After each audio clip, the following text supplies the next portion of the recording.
Do I need to clap? Hi everyone, welcome to Sur La Table. I'm Meredith Abbott, and today we're going to be making homemade corn tortillas.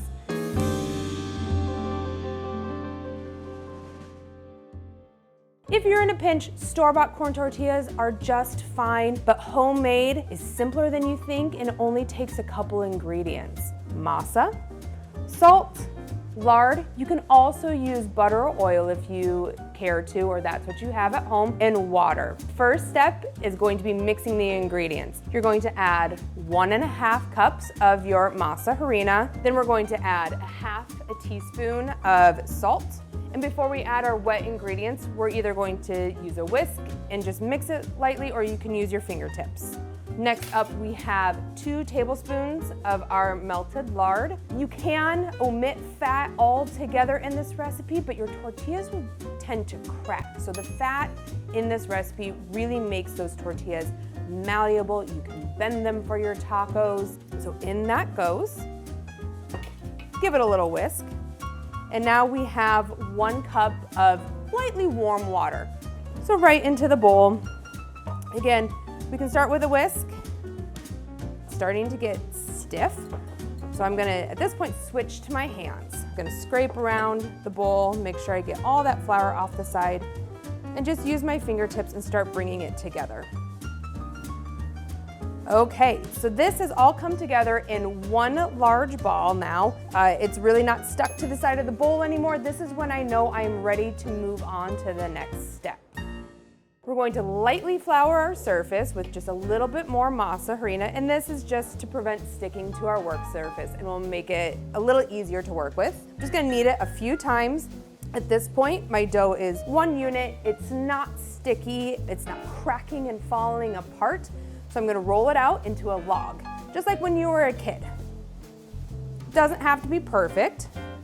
You're gonna take a bench scraper. Bench scraper is my favorite multi-purpose tool in the kitchen. This flat surface can be used as a knife, but also if you need to clean your surface, it works just like as a little shovel. So you'll see me use this tool a lot. So we're gonna eyeball halfway through, cut down, and we're looking for 12 about 1 ounce pieces. They don't have to be perfect.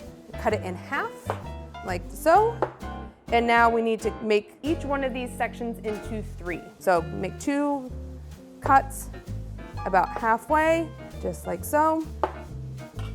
Great, so now we should have 12 about equal portions. So just with your hands, again, they don't have to be perfect round. I kind of just cup my hands like so and roll them around into the palms of my hands. There's no gluten in this. This is just corn. So the whole purpose of resting this dough is to finish hydrating that dough. We don't want raw corn flour in our tortillas. We want it to have absorbed all of that liquid.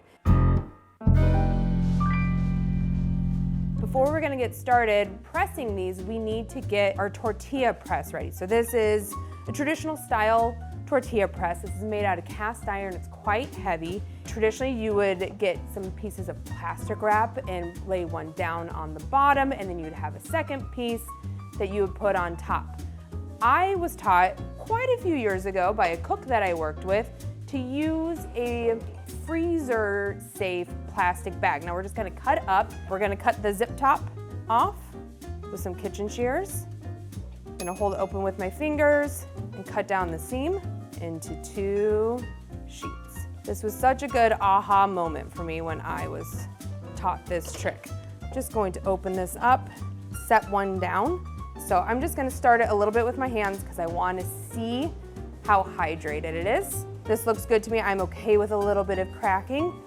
Set it down right in the middle, put the other sheet of plastic over top, set this on, and you don't want to press super hard with this lever. So we are just going to press this until it gives us some resistance.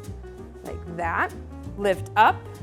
You're gonna turn it 90 degrees. Again, just so that pressure is even on this tortilla. Just like so. Now we have our tortilla. So as you're pressing, you'll see that I'm just kind of pressing them out. They're between a 4 and a 5 inch diameter. But also a good tip is that they should be about 1/8 of an inch thick. Oh, this one, as I was peeling it off, ripped. Not a big deal. Add a little bit of water, again, to your fingertips. Knead it back in, and by kneading, I'm just working the water back into the dough. So if you rip it, if it crumbles, no big deal. You can easily fix it. Just rework it. We've got all 12 of our tortillas right here, ready to go for us. Again, if you're not gonna cook them for a little while longer, cover them with either plastic wrap or a damp kitchen towel, but I'm ready to cook them.